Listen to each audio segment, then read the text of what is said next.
बिस्मिल्लाहिर्रहमानिर्रहीम।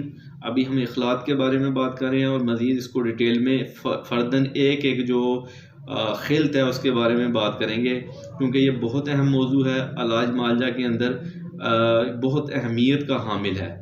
तो टोटल हमारे पास 4 इखलात हैं: बलगम, सोदा, सफ़रा और खून। और जितनी भी इखलात हैं ये इनकी आगे दो दो किस्में हैं, एक तबई है और दूसरी गैर तबई है। बड़ी आसान डेफिनेशन है। ऐसी खिल्त जो जिगर में पैदा हो वो तबई है, और जो जिगर से बाहर पैदा हो वो इंटरनली अंदरूनी तौर पे है या एक्सटर्नली बाहर से पैदा हो तो वो गैर तबई है। मिसाल के तौर पे कोई ज़्यादा सफरावी गज़ा खाता है, उससे मैदा में सफरा बढ़ता है, तो ये गैर तबई जो है खिल्त है। या सांप वगैरह काट लेता है, उसके जहर से जो खिल्त पैदा होती है वो भी गैर तबई है। तो आज हम जो है बलगम के बारे में बात करेंगे कि बलगम होता क्या है और इसकी हमारी बॉडी के अंदर ज़रूरत क्या है।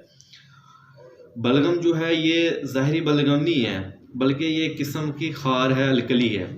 मिसाल के तौर पे अगर मैं कहूँ कि जो चांदी और शोर है ये बलगम तो नहीं है, लेकिन हम इसको बलगम के मायने में लेंगे, यानी मुख्तलिफ जो खारों का मरकब है वो बलगम है। ये एक ज़िंदा जिस्म है। और इसका दूसरा सबसे बड़ा फ़ायदा ये होता है कि ये अज़ा को तर रखता है, मसलन लुब्रिकेशन करता है। मिसाल के तौर पे जो हरकत होती है जोड़ों के अंदर, जो लुब्रिकेशन होती है वो इसी वजह से होती है, हरकत से, क्योंकि खुश्की पैदा होती है तो वो यहाँ पे जो है अज़ा को तर रखता है। तीसरी बड़ी सिफ़त ये होती है कि ये एक सफ़ेद खून है, यानी इसके अंदर खून बनने की सलाहियत होती है। जब बदन को यानी कि ग़िज़ा मुकम्मल ना मिले मर्ज़ की हालत में, तो इसके अंदर ये सलाहियत होती है कि ये रेड ब्लड सेल्स के अंदर कन्वर्ट हो जाता है, तो इसको हम सफ़ेद खून भी कह सकते हैं। इसके अलावा इसका फ़ायदा ये होता है कि जितने भी असाब हैं उसकी ये ग़िज़ा बनता है, क्योंकि जितना भी ये बलगमी खिल्त होती हैं, इसके अगर इसके वजूद से कोई अज़ा बनता है वो असाब हैं। तो जो चीज़ जिस मटेरियल से बनी होती है उसकी वही ग़िज़ा होती है।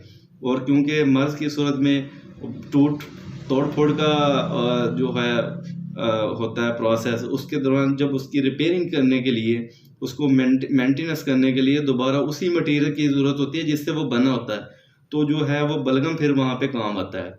तो ये जो है इसकी तबई बलगम की खसूसियात है।